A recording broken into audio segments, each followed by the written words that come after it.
Estamos de volta, hoje recebendo no estúdio doutora Dirce Pericinotti, psicóloga, diretora administrativa da Sociedade Brasileira para Estudo da Dor, e a geriatra doutora Carol Té, coordenadora médica do projeto Home Care e do Comitê de Dor do Idoso pela Sociedade Brasileira para o Estudo da Dor. Continuando então, você tinha mencionado numa pesquisa, né, mensuração, a dor é muito prevalente na nossa população? Sim, a SBED fez em 2016, 2017 um estudo de prevalência na população brasileira, nos diferentes estados e regiões do país, e em média 37% e um pouquinho, quase 38% das pessoas nesse estudo se queixaram de dor crônica.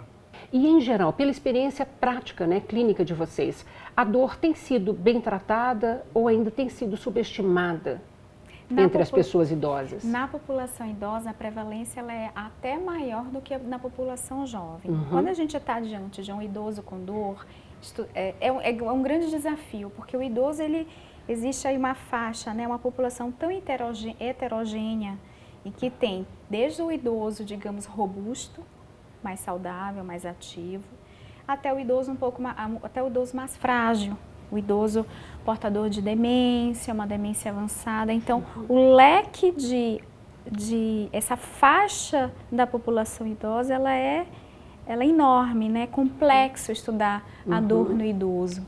Então, a prevalência no idoso que vive na comunidade, que vive nas nossas casas, a prevalência chega a 50%. Quando a gente vai para um outro extremo do idoso mais frágil, essa prevalência ela pode chegar a 80%. Inclusive no idoso institucionalizado, exatamente, né? Que é o idoso mais frágil, é o idoso que necessita de mais cuidados, né? E precisa de cuidados de terceiros. Então, é uma prevalência alta e, sem dúvida, é pouco diagnosticado, é subdiagnosticado e subtratado. Daqui a pouco, até quero mencionar com vocês a questão de como tratar essa dor.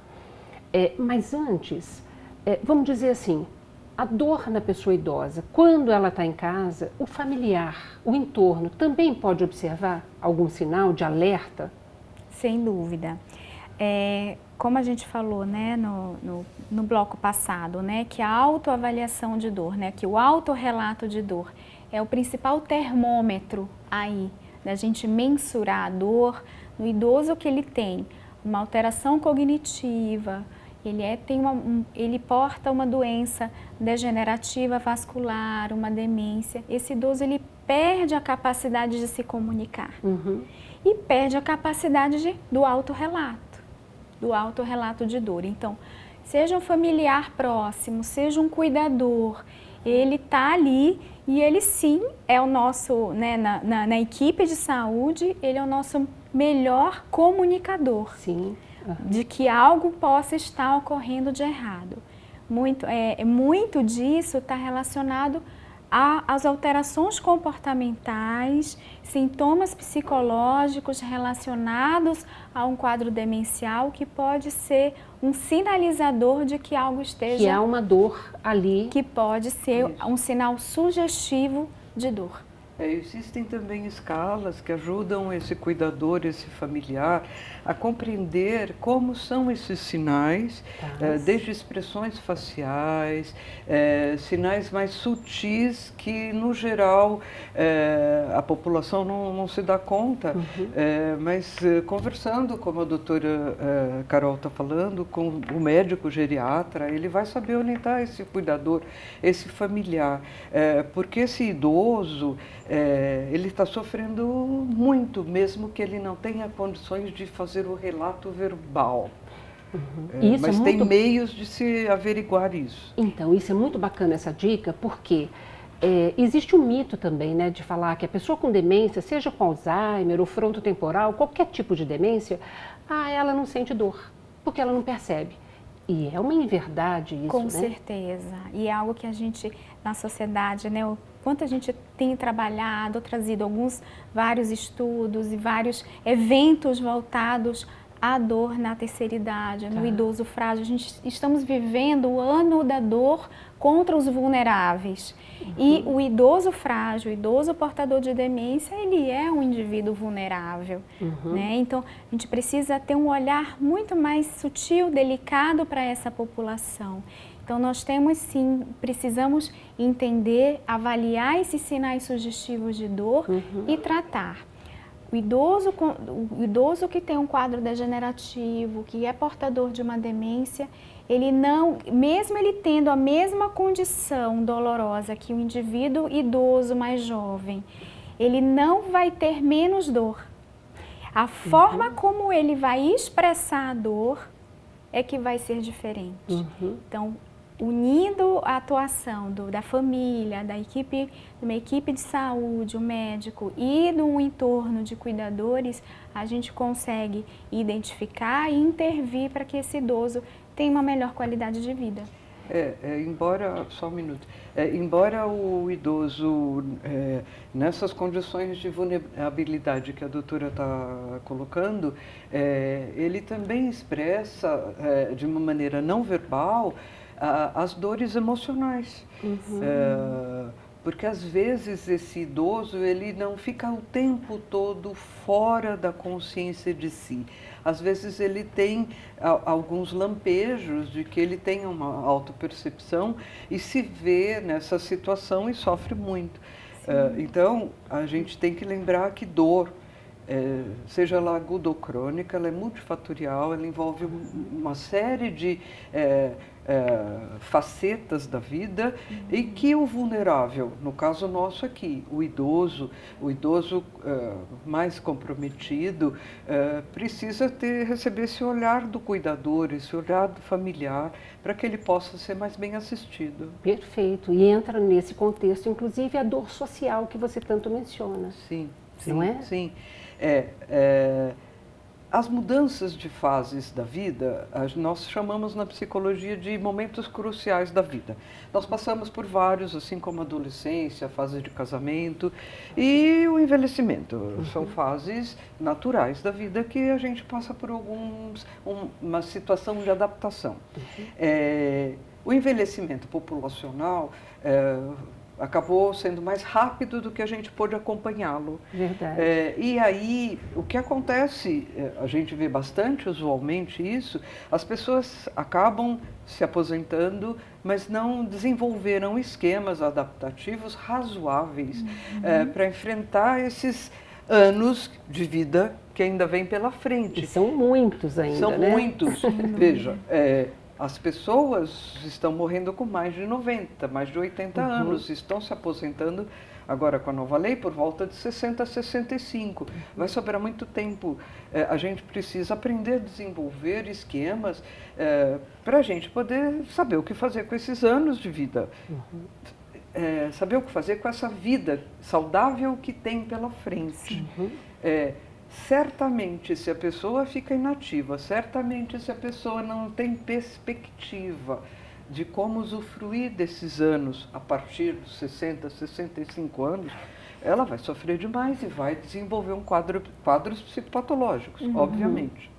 E dolorosos juntos, né? E dolorosos. É tão interessante isso, né, Dice? Então, se a gente não se ressignifica, se não cria novas habilidades, aí vem quadros emocionais, depressivos, ansiosos, e que muitas dessas doenças crônicas que vão surgindo ao longo do tempo, muitas dessas condições estão associadas à dor.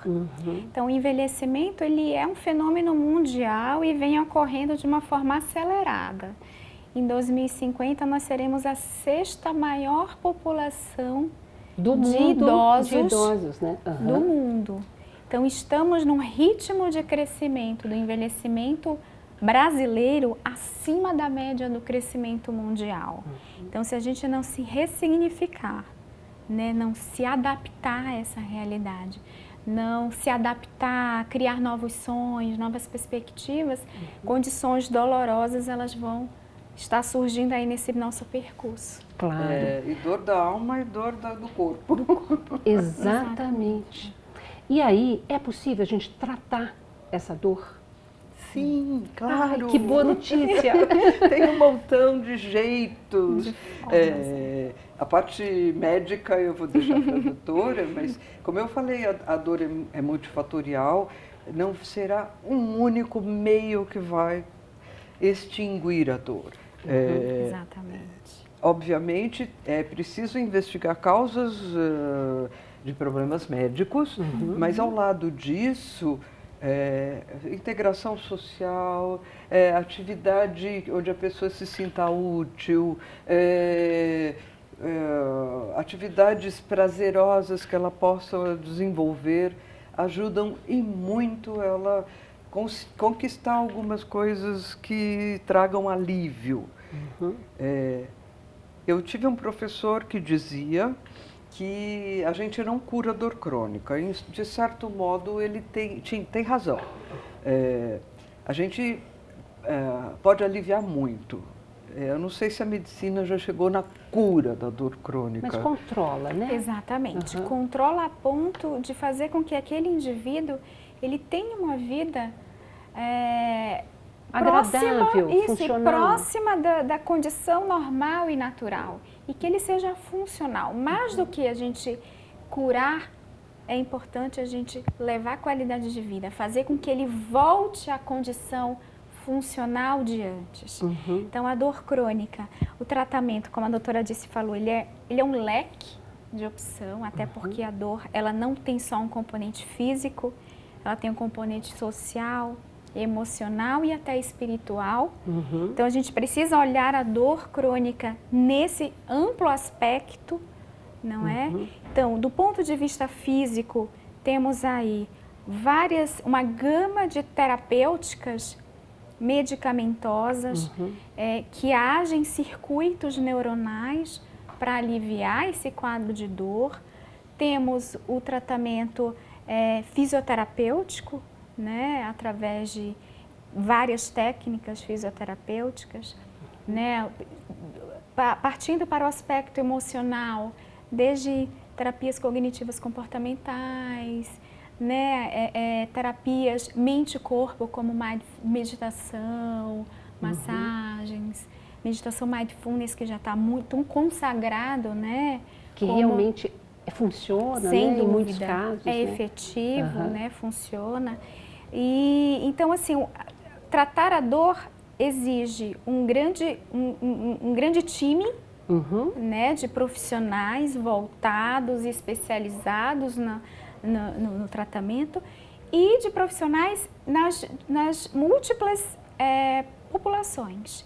Desde a dor na criança, desde a dor do indivíduo adulto jovem, desde o indivíduo idoso. Então, o geriatra na população idosa, ele vem a ser aí talvez um maestro aí nessa condição, porque existe também polifarmácia envolvida, efeito adversos a drogas. Então, a gente precisa ter uma condução muito sistemática e também controlada. Olha, infelizmente nosso tempo já acabou. Que né? pena.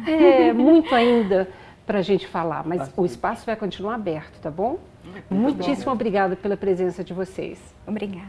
E olha, eu quero divulgar aqui Psicologia e Dor, o que você deve saber da doutora Dirce, a que acaba de lançar. Muito obrigada, viu? Não, por isso. Biblioteca aqui da nossa TV agora.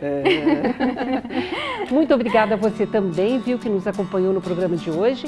E se você quiser rever esse ou qualquer outro dos nossos programas, acesse saopaulo.sp.leg.br/TV Câmara SP ou um dos nossos canais nas mídias sociais.